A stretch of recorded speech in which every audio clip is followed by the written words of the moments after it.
صل على محمد وآل محمد اللهم صل على ಅಸ್ಸಲಾಮು ಅಲೈಕುಂ ವರಹಮತುಲ್ಲಾಹಿ ವಬರಕಾತು. ಬಿಸ್ಮಿಲ್ಲಾ ವಲ್ಹಮ್ದುಲಿಲ್ಲಾ ವಸ್ಸಲಾತು ವಸ್ಸಲಾಮು ಅಲಾ ಅಶ್ರಫಿಲ್ ಮುರ್ಸಲೀನ್ ವ ಅಲಾ ಆಲಿಹಿ ವಸ್ವಹ್ಬಿಹಿ ಅಜ್ಮഈನ್. ಅಮ್ಮಾ ಬಾದ್. ಎಲ್ಲರಿಗೂ ಈದುಲ್ ಫಿತ್ರ್ ಹಬ್ಬದ ಶುಭಾಶಯಗಳು.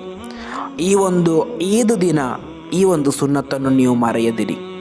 ಇಮಾಮ್ ತಬರಾನಿ ರಲಿಯಲ್ಲಾಹು ಅನ್ಹು ರವರು ವರದಿ ಮಾಡಿದಂತಹ ಹದೀಸ್, ಕಾಲ ರಸೂಲುಲ್ಲಾಹಿ ಸ್ವಲ್ಲಲ್ಲಾಹು ಅಲೈಹಿ ವಸಲ್ಲಂ, ಪ್ರವಾದಿ ಸ್ವಲ್ಲಲ್ಲಾಹು ಅಲೈಹಿ ವಸಲ್ಲಂ ಹೇಳುತ್ತಾರೆ, ಝಯ್ಯನು ಅಯಾದಕುಂ ಬಿತ್ ತಕ್ಬೀರಿ, ನೀವು ನಿಮ್ಮ ಈದನ್ನು, ಪೆರುನಾಳನ್ನು ಅದು ತಕ್ಬೀರ್ನಿಂದ ನೀವು ಅಲಂಕೃತಗೊಳಿಸಿ ಎಂದು. ಅಂದರೆ ತಕ್ಬೀರನ್ನು ನೀವು ಅಧಿಕಗೊಳಿಸಿ, ಅದು ತಕ್ಬೀರ್ನಿಂದ ಅಲಂಕೃತಗೊಳಿಸಿದಂತೆ ಎಂದು. ಆದ್ದರಿಂದ ಈ ಒಂದು ಸುನ್ನತನ್ನು ಈ ಒಂದು ಈದಿನ ದಿನ ನೀವು ನಷ್ಟ ಹೊಂದಿಸಬೇಡಿ. ಈದನ್ನು ಸಂಭ್ರಮದಿಂದ ಸಡಗರದಿಂದ ಆಚರಿಸೋಣ, ಅದರೊಂದಿಗೆ ತಕ್ಬೀರನ್ನು ಕೂಡ ಅಧಿಕಗೊಳಿಸೋಣ. ಅಲ್ಲಾಹನು ನಮ್ಮ ಎಲ್ಲ ಉಪವಾಸಗಳನ್ನು, ಸತ್ಕರ್ಮಗಳನ್ನು ಎಲ್ಲವನ್ನು ನಮ್ಮಿಂದ ಸ್ವೀಕರಿಸಲಿ. ಅಸ್ಸಲಾಮು ಅಲೈಕುಂ ವರಹಮತುಲ್ಲಾಹಿ ವಬರಕಾತು.